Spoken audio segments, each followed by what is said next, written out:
Camaradas y amigos, en esta noche de sinceridad casi brutal, hablemos claro. Anguita y Julio, un podcast de Cordópolis y eldiario.es. Episodio 3. Es la Constitución, merluzos. Buenas noches a todas y a todos. En nombre de la Dirección Federal del Partido Comunista de España... Estamos en la Casa de Campo, en Madrid. Es 14 de septiembre de 1996.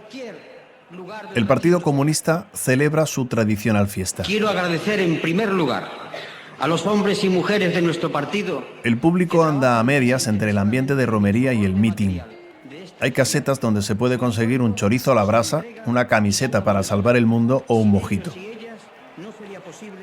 La fiesta del PC auxilia tanto al cuerpo como al espíritu. Eso escribiría al día siguiente en El País el periodista Rodolfo Serrano. Ya ha actuado Caco Senante, el fin de fiesta lo va a dar Manolo Tena, pero ahora toca discurso político. El secretario general del Partido Comunista, Julio Anguita, ya está ante el atril. Os voy a pedir una especial atención, porque queremos decir cosas sopesadas, rotundas, yo diría que incluso fuertes, pero serenas y tranquilas.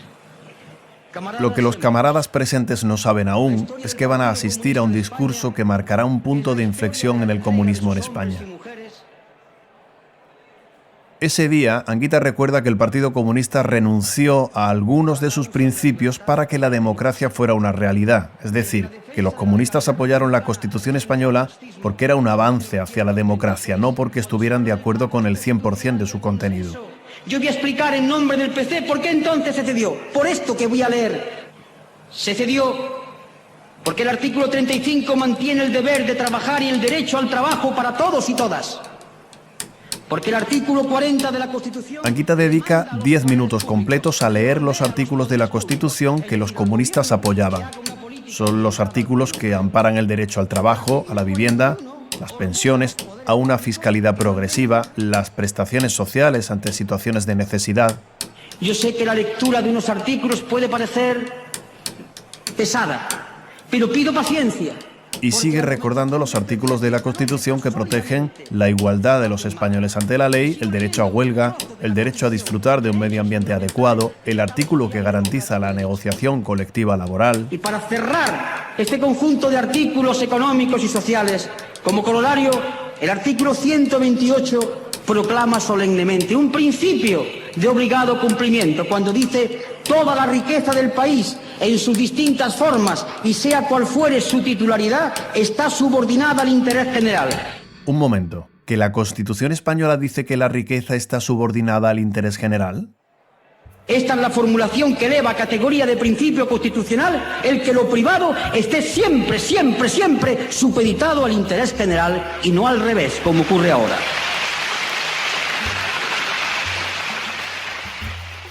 Anguita veía que la Constitución española no se estaba cumpliendo. En la España de los 90, los años de las privatizaciones de empresas públicas, ni la riqueza estaba subordinada al interés general, ni los artículos más sociales estaban garantizando. Aquel mitin de 1996, al que luego volveremos, no fue la primera ocasión en la que Anguita reclama el cumplimiento de la Constitución. Tampoco sería la última. A pesar de no estar de acuerdo con el 100% de aquel documento, él opinaba que garantizar la aplicación de los derechos recogidos en la Constitución sería revolucionario. Este país está ya tan a la derecha que la Constitución le resulta peligrosamente roja. Este es el problema de este país y de los gobiernos de los últimos 10 años o 13 años, que la Constitución les parece sospechosa, revolucionaria y subversiva. Defendió esta idea durante toda su vida, a su manera. Señor Anguita, eso es de la Unión Soviética. No, merluzos, esa es la Constitución española.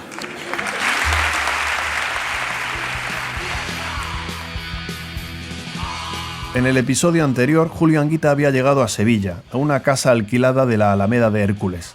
Sus vecinos eran yonkis, prostitutas, gente en los márgenes. El barrio estaba bien lejos de ser lo que es hoy, un lugar a medio camino entre lo alternativo, lo hipster y la gentrificación. Digamos que en aquel momento allí era más fácil que te sacaran una navaja que pedir una tostada con aguacate. Era 1986 y Anguita había ido a Sevilla con el objetivo de poner en marcha Izquierda Unida Convocatoria por Andalucía, su proyecto para que al Partido Comunista le acompañaran otros colectivos, sindicatos, asociaciones e independientes de izquierda, un Frente Amplio Andaluz. Junto a Julio, Rosa Aguilar y otro comunista, Felipe Alcaraz. La idea había partido de Julio. Julio hizo el primer documento y Julio se entusiasmó con aquella idea, porque era derribemos nuestras fronteras como organización política y abramos las puertas. Tenemos mucho que enseñar y mucho que aprender. Y se lanza la idea con muy pocas palabras. El Partido Comunista solo no puede. Ya como líder de Convocatoria por Andalucía, Anguita saca un buen resultado en las elecciones andaluzas de ese mismo año. Su iniciativa servirá de modelo para la izquierda en el futuro, por ejemplo, para el nacimiento, tan solo unos meses después a nivel estatal, de Izquierda Unida, un nacimiento que enseguida te contaremos. La palabra convocatoria se la pedí yo de un artículo de Gramsci. Este es Luis Carlos Rejón Giep. Si la caída del caballo de Anguita había sido fuerte, la de Rejón ni te contamos.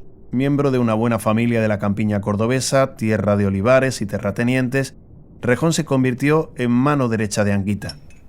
Amante de la buena mesa y los libros, ahora vive en un cortijo rehabilitado como hotel, donde se recupera de un ictus contra cuyos efectos en el lenguaje lucha paseando una piedra de lado a lado de la boca para ejercitar la lengua.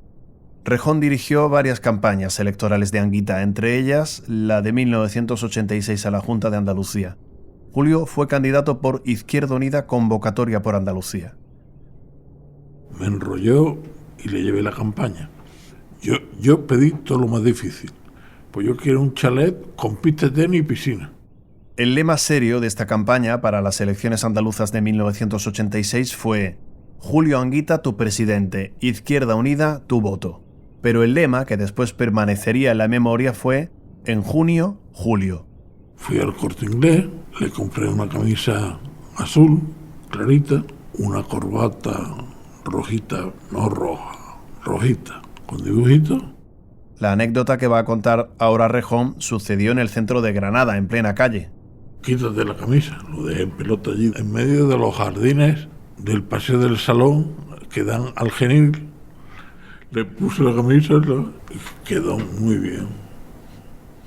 Fue de las primeras carteles que metieron con colores y con naturaleza de fondo. A mí me gustó mucho esa campaña. Me gasté un dineral. Izquierda Unida Convocatoria por Andalucía logró unos buenos resultados, pero el PSOE de José Rodríguez de la Borbolla arrasó. Y se consigue un 20% de los votos en un momento en que el bipartidismo era fortísimo y nadie sabía pensar fuera del bipartidismo. Por eso tiene importancia la consecución de aquel 20% a través de un proyecto alternativo y participativo. Encima se enfadó porque Borbolla sacó mayoría absoluta. Aquellos años de ebullición democrática fueron testigos de complicidades que hoy nos parecerían insólitas, como que Pedro J. Ramírez diera un mitin con Anguita. Yo debo decir que es el único político junto al que da un mitin en mi vida, en el patio de banderas de Sevilla, cuando Izquierda Unida o el embrión de Izquierda Unida era un movimiento amplio que apelaba a valores democráticos y era el momento de la denuncia de la corrupción y el crimen de Estado. Anguita triunfaba en Andalucía. Mientras, 500 kilómetros más al norte, en Madrid, al comunismo le crecían los enanos. Tras estrellarse en las elecciones generales de 1982, Santiago Carrillo tuvo que dimitir como secretario general del Partido Comunista. En 1985 fue expulsado y montó otro partido que no llegó a nada y que acabó integrándose en el PSOE. Mientras, su sucesor, Gerardo Iglesias, impulsó la creación de Izquierda Unida, una coalición de partidos y colectivos a la izquierda del PSOE, inspirada en Convocatoria por Andalucía y a los que les une la movilización contra la OTAN en el referéndum del 86. Ya con su nueva marca electoral, Izquierda Unida mejora los resultados del Partido Comunista, pero poco. Ahí vuelve el ruido interno y en la búsqueda de un relevo, Anguita es señalado desde varias partes de España para liderar al PC e Izquierda Unida a nivel nacional. Así lo recuerdan sus amigos comunistas Herminio Trigo y Ernesto Caballero. Bueno, Julio Anguita no quería ser secretario general. Una situación muy tensa porque no encontraban a quién podía ser secretario general del PC. Consideraban que el partido ahí se rompía y entraba en crisis general y tal, ¿no? Y hubo una tensión fuertísima. Yo he visto delegados llorar como chiquillos por el estado de nervios y de situación que se había producido. Bueno, yo recuerdo a compañeros de Granada, gente muy importante, de rodillas en cruz delante de Julio Anguita para que acepte. Y la razón que no quería era porque él conocía lo que era eso de Madrid. Madrid es muy especial y donde los periodistas, las influencias, los dimes, diretes, chismes, él eso no lo soporta. Él iba a lo que iba, derecho a transformar la sociedad, ¿no? Eso no era lo suyo. Yo me levanté del asiento que tenía, me fui en busca de Julio y le dije: Julio, yo que he hecho todo lo posible para que no seas secretario político, ahora te digo que tienes que aceptar. Había una situación sin salida y había que salir de aquella situación. Y me fui obligado, en unos 3 días trágicos en los que estuve psíquicamente roto, pero después entendí que no había otra salida. Anguita se va a Madrid, y a su reto mayúsculo de cambiar el mundo se suma otro de no menor calibre: lidiar con los problemas internos en el PC. Sobre su elección como secretario general reflexionan los también comunistas Manuel Monereo y Felipe Alcaraz. Es muy interesante porque Anguita fue impulsado en gran parte por un sector del PC que eran los renovadores. Era un sector del PC que lo que tenía en la cabeza era una aproximación estratégica al Partido Socialista Obrero Español. Anguita siempre estuvo en contra. Pues él se dio cuenta que resistir como resistió allí 10 años suponía un desgaste físico, político y mental muy duro. Si me permiten ustedes la expresión, yo procuro tener un lenguaje cuidado, pero no encuentro una manera más rotunda de decir que cuando a uno lo hacen líder es una cabronada. Contrariamente a lo que se piensa, que todo el mundo lo sigue, lo adora, todo el mundo va a comulgar de él, a vivir de él, a que no puede permitirse un fallo, sobre todo en los aspectos mediáticos. Es como un gladiador. Es una tremenda injusticia. Julio Anguita manda en el Partido Comunista a partir de febrero de 1988 y desde unos meses después también en Izquierda Unida. En esos años se produce la tormenta perfecta para los comunistas. En España, el PSOE de Felipe González ejerce su segunda mayoría absoluta. Muere la histórica dirigente comunista Dolores Ibarruri la Pasionaria. Cae el muro de Berlín y desaparece la Unión Soviética. El Partido Comunista Italiano se disuelve, los comunistas franceses quedan muy debilitados, el comunismo prácticamente se desintegra en Europa. Mientras, Anguita gana el debate interno sobre si el Partido Comunista Español debía disolverse o no. Recuerdo con Carlos Castilla del Pino, que fue militante del Partido Comunista con carné. Un día iba él con su mujer y me dice: Neto, ¿cuándo vaya a disolver el partido? Y yo le dije: Carlos, ¿tú te crees que yo me puedo disolver? Que hay cosas que no se pueden disolver. Es muy complejo. Es que los renovadores se refugiaron en la idea de que Izquierda Unida había que convertirla en un partido y el PC tenía que disolverse dentro de Izquierda Unida. Ese fue uno de los grandes debates.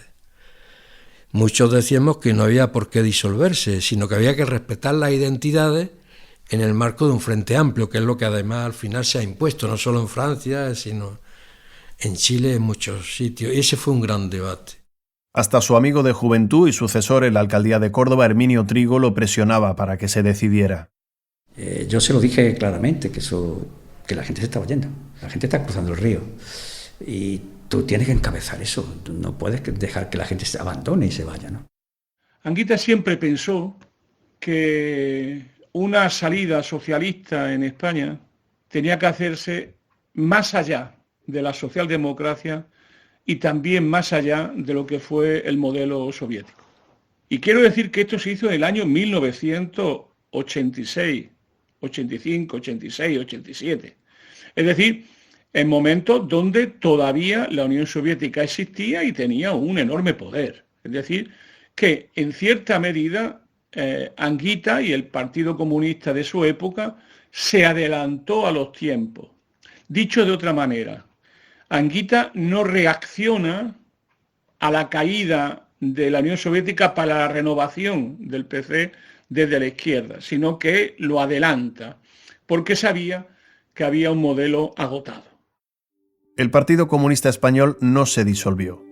Anguita no solo consiguió eso, sino también mejorar los resultados de Izquierda Unida en las elecciones generales del 89, el 93 y el 96. Julio vive 10 años en los que pasó de todo, mientras trataba de repetir ese experimento de ensanche de la base de la izquierda a nivel estatal. Tuvo que lidiar también con los camaradas que querían acercarse al todopoderoso PSOE. Todo viviendo en Madrid, donde nunca estuvo cómodo. Si alguna vez yo tengo que decir cuál es el mayor sacrificio que yo he hecho en mi vida política, no ha sido ni ser alcalde de Córdoba, ni ser secretario general del PC, ni coordinador de Izquierda Unida. Fue tener que irme de aquí.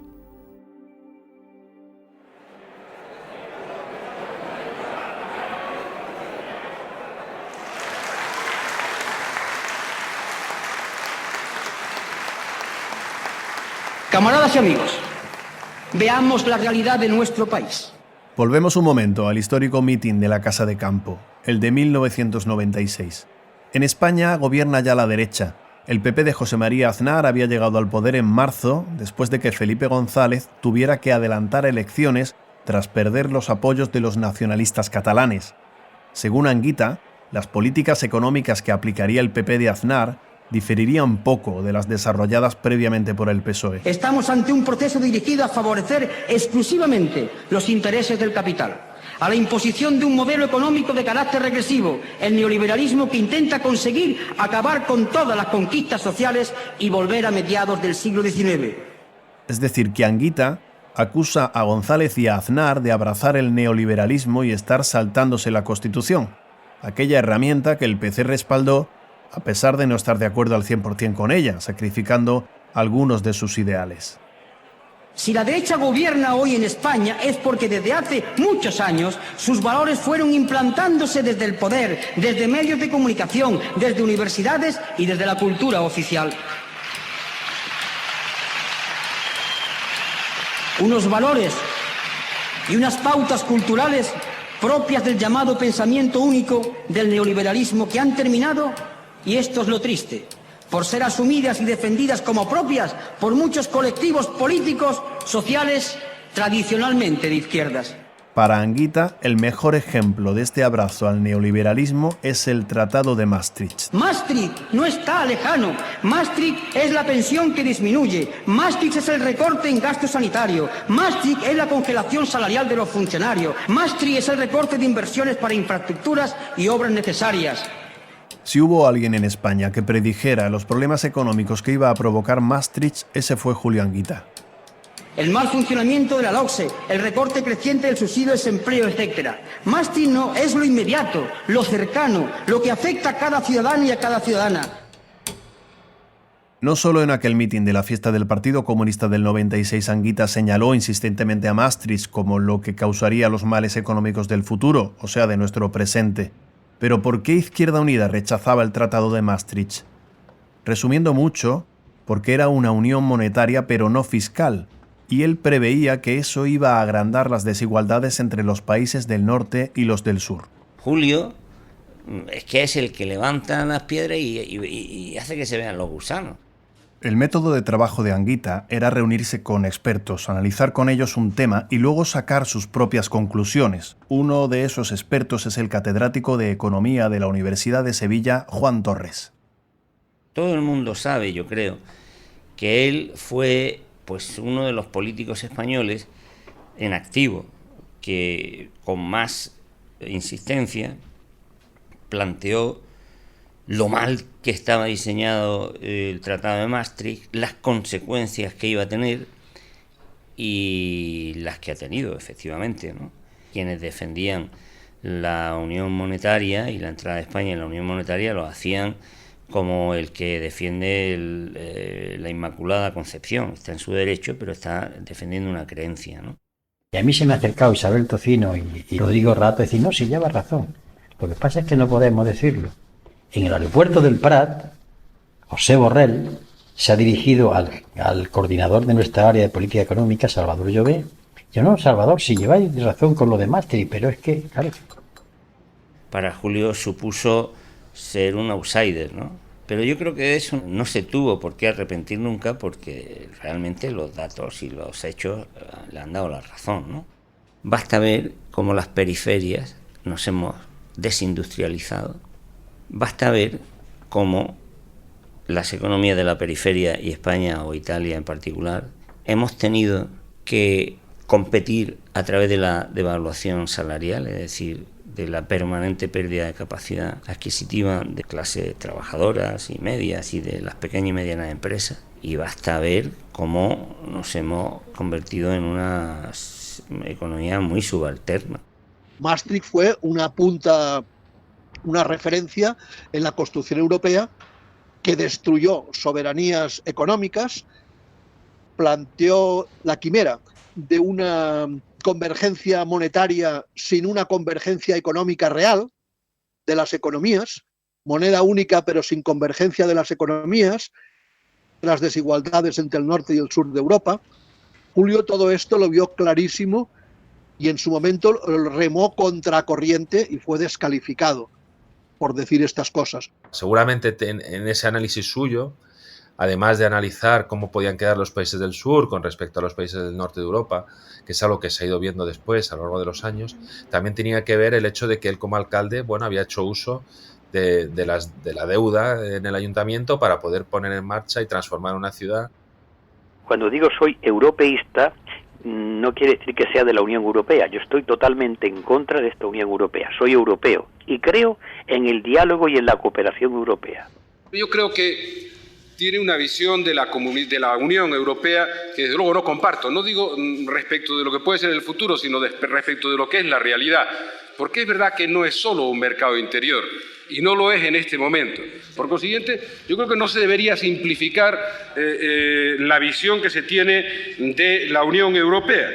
Maastricht cambia la estructura de soberanía popular, sobre todo en cuanto a lo que es una política económica propia, autónoma, socialdemócrata que cabía en la Constitución. El debate interno sobre la postura que debían adoptar con Maastricht dividió el partido en dos. Para muchos, la hipótesis de quedarse fuera de la Unión Europea no tenía cabida.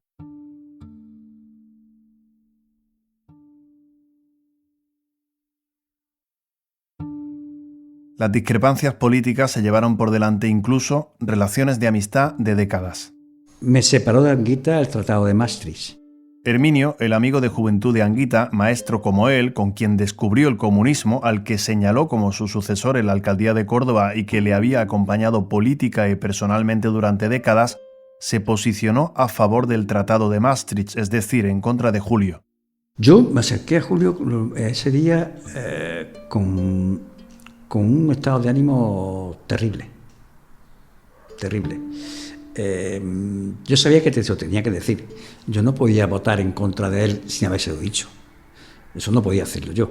Entonces, cuando ya lo vi solo, me armé de valor, porque tenía mucho miedo a decirle eso, ¿no? Y la verdad que creo que lo balbuceé, ni siquiera lo expresé bien, ¿no?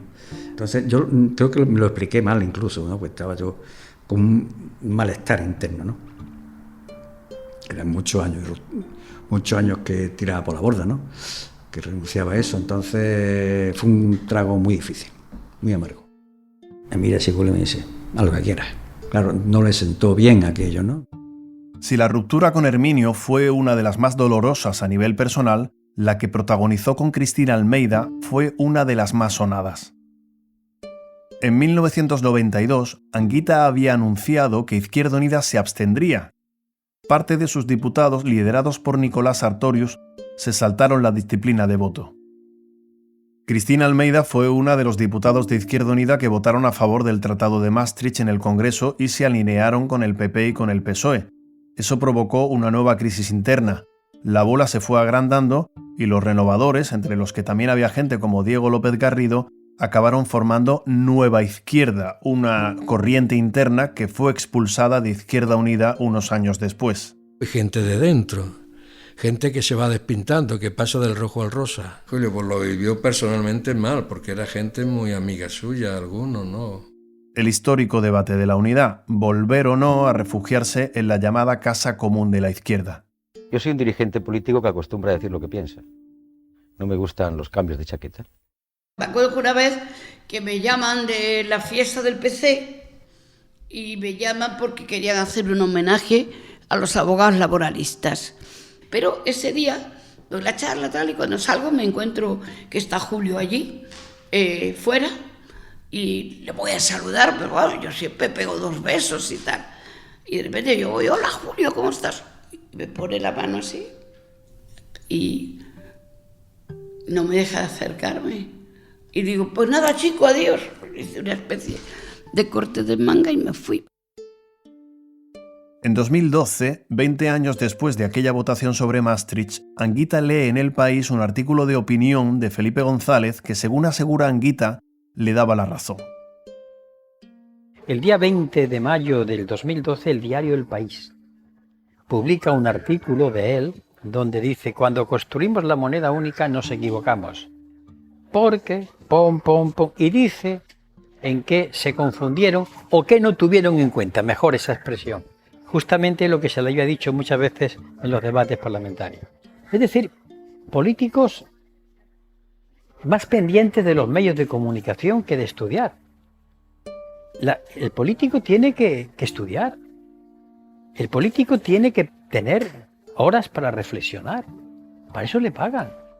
Tengo la completa seguridad de que una persona tan inteligente, tan bien informada como Felipe González, tan conocedora de lo que hay dentro de Europa, sabía y sabe perfectamente lo que era la Unión Monetaria tal y como estaba diseñada y las consecuencias que iba a tener la entrada de España en la Unión Monetaria.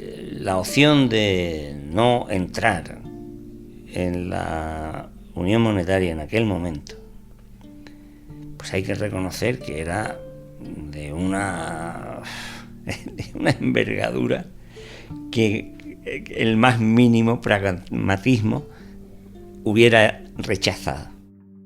Y siguen saliendo en las redes sociales las cosas que dijo Juan Anguita que se están cumpliendo. Lo demás era una trampa, que acababa con la soberanía de la Constitución del 78. Lo de Europa fue tremendo. Nos vendieron una moto increíble.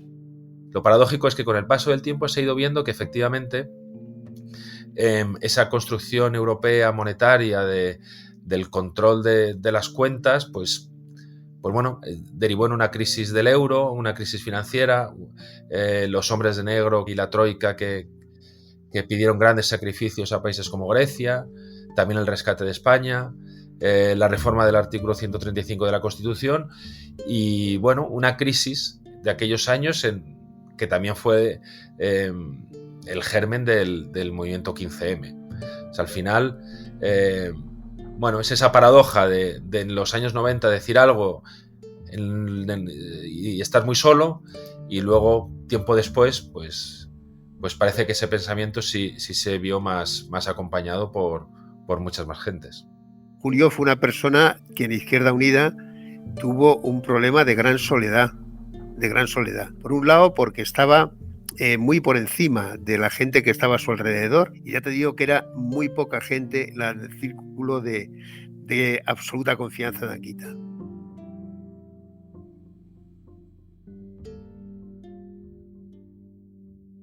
La coraza de Julio Anguita escondía, sin demasiado éxito, una personalidad humana, yo creo, muy tierna. Yo estoy seguro de que había un hombre muy tierno detrás de la coraza, porque su bonomía, su sentido de la humanidad, su preocupación permanente por la gente, por los otros, por estar en contacto con los demás, revelaba, a mi juicio, una sensibilidad muy particular. Él no la mostraba, pero a mí me parece que se traslucía bastante. Estoy seguro de que era un hombre con un punto tierno bastante manifiesto. La coraza y la ternura de Julio que describe Iñaki tampoco pasaban desapercibidas para su familia, como explica su hija Ana. Y un mundo interior que yo creo que muy poca gente conocía. Me parecía una de las personas más sensibles que yo creo que he conocido. Lo que pasa es que, claro, eso no lo enseñaba fácilmente. Julio tenía un poco aquello que decía Rubén Darío de Antonio Machado, que tenía un dejo de timidez y altivez. Y yo creo que Julio era como Machado en ese sentido. Para mí, la mayor incoherencia que yo he tenido es que se convirtiera en un sectario y que eso se lo llevó al partido, se lo llevó a la política y a título personal, pues no sé qué haría, pero también a lo mejor le tocaría algo. Julio era inflexible, o sea, era un hombre duro para negociar y duro para muchas cosas. Era seguro en sus planteamientos y era contundente, pero inflexible no era. No, pero Anguita no era inflexible, sino que tenía unos principios y no los cambiaba fácilmente, ¿no? Anguita yo no lo situaría en el prototipo de andaluz del tópico. Era una persona muy seria, de convicciones profundas. Él es Javier Arenas, exministro del Partido Popular y líder de los populares andaluces. En mi opinión era una persona muy honesta y era una persona muy amarrada a sus ideas. Él admitía que podía estar equivocado, pero las defendía con todo ardor. No era muy de hablar, sobre todo era mucho de mirar. Las conversaciones de mi padre a veces eran mucho con la mirada, lo que transmitía cuando miraba.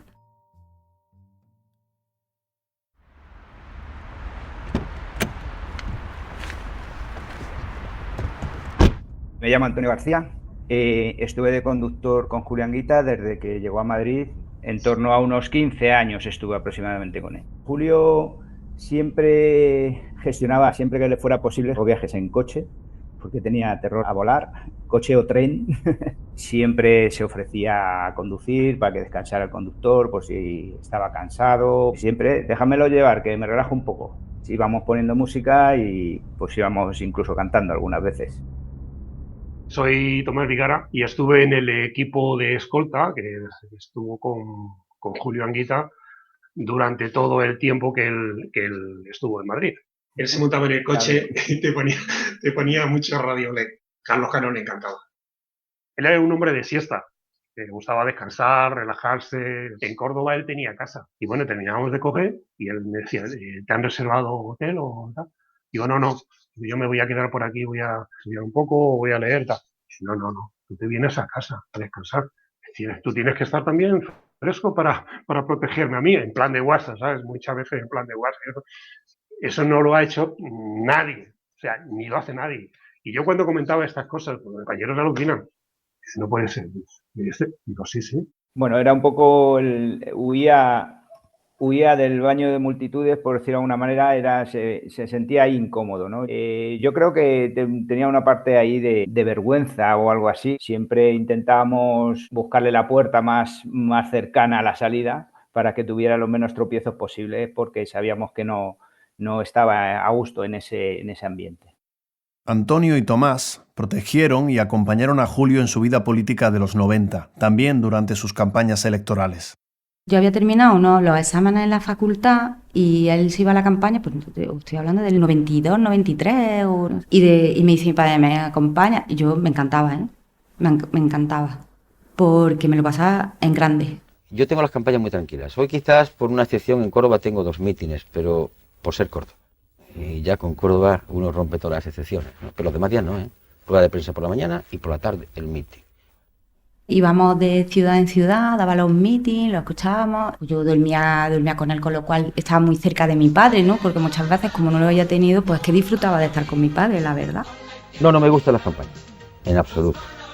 Porque observo el auténtico ataque a la inteligencia con los mítines que veo por ahí, que no quiero comentar. En esa campaña de las generales del 93, el corazón de Julio da un primer aviso. Y entonces la noche anterior estábamos en Granada y la comunicación con Barcelona era imposible. Entonces esa noche la única manera de coger un vuelo privado en Granada era salir, que nos escoltaran los policías municipales por la ciudad para poder llegar al aeropuerto y coger ese avión. Estuvo tenso todo el camino y cuando se bajó del coche, pues iba muy tenso. Y al día siguiente en Barcelona me vino la compañera que estaba con él en ese momento diciendo: Julio tiene un dolor en el hombro y le baja el brazo y tal. Yo había sufrido una experiencia con mi padre que era el mismo síntoma y le dije, pues hay que llevarle al hospital. Julio Anguita sufrió su primer infarto el 28 de mayo de 1993. Estaba en Barcelona. Me venía para Córdoba con mi hermano Julio, porque era la feria. Veníamos en el coche. Y claro, en ese momento no había móviles, no había nada. Y pues fue que pusimos la radio y lo oímos en la radio. Anguita, ingresado en el hospital de Barcelona, no pudo votarse a sí mismo porque el médico le desaconsejó ir a Córdoba. Izquierda Unida logró unos buenos resultados en estas elecciones generales que volvió a ganar el PSOE de Felipe González, aunque ya muy desgastado, y con el Partido Popular de José María Aznar pisándole los talones. El día que le dio el primer infarto, en el 93, yo le dije a Aznar, oye, has perdido las elecciones porque Izquierda Unida va a quedar mucho peor, pero yo que tú me iría a Barcelona a verle. Y lo hizo. Aznar fue a Barcelona a verle.